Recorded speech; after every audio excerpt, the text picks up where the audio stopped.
Hi guys, today we're going to be looking at the mean for group data or mean, or also called mean for frequency data.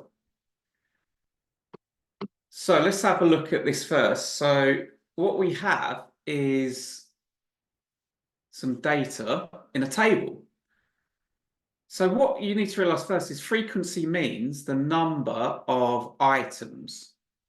So if there was a questionnaire and various amount of people were asked, how many times do you visit the museum? Yeah, 6 people said 0. 13 people said 1.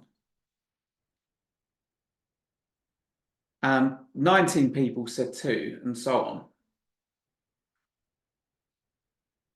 So you can see straight away that the data has been sorted. Yeah, so yeah, and if we add this column up, we'll know how many people in total went to the museum. Yes, if we add 6 plus 13, if you do it on your calculator, 6 plus 13 is 19, plus 19 is 38, plus 8 is 46, plus 4 is 50. So that means there were 50 people in the survey. Yes, so to figure out the mean, what we need to do is figure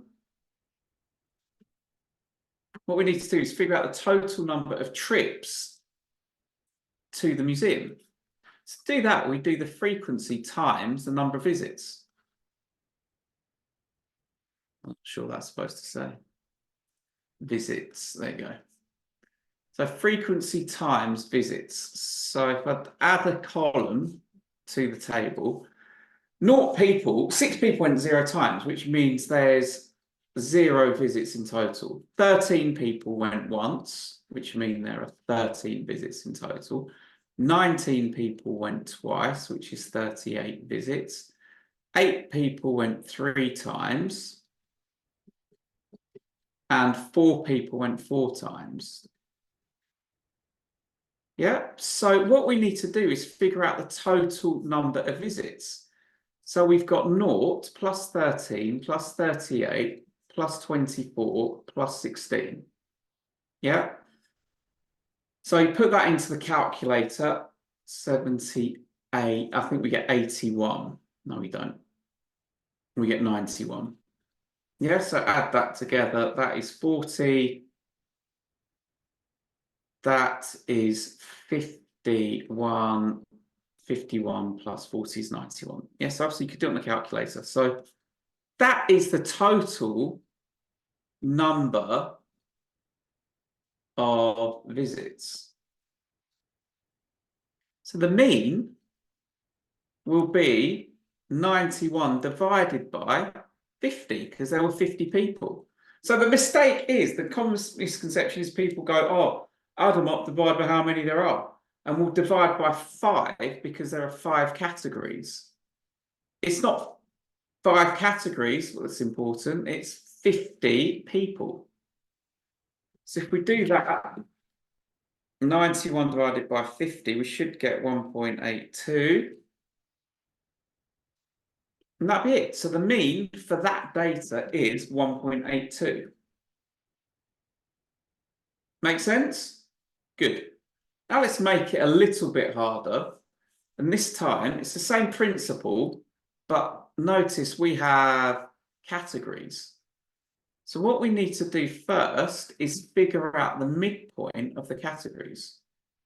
Yes, so the midpoint of 0 to 10 is 5. The midpoint of 10 to 20 is 15. The midpoint of 20 to 30 is 25. And then 30 to 36 is 45. If you're not sure what to do, just take the average of the two numbers. So the average of 0 and 10 is 5. The average of 10 and 20 is 15. The average of 20 and 30, i.e. if we do 20 plus 30 divided by 2, we get 25. And if we do 30 plus 60 divided by 2, we get 45. Next, we need to do the midpoint times the frequency. So we won't get an exact mean this time. It'll be an estimate because we've estimated the time. Yeah, because we didn't have an exact value, so we've gone halfway, so we're estimating. So like earlier, we're then going to multiply the two values together. So we've got 5 times 12, 15 times 26. We have 25 times 51, and we have 45 times 11. Yep, so 25 times 51, 1275. And now we add those values together.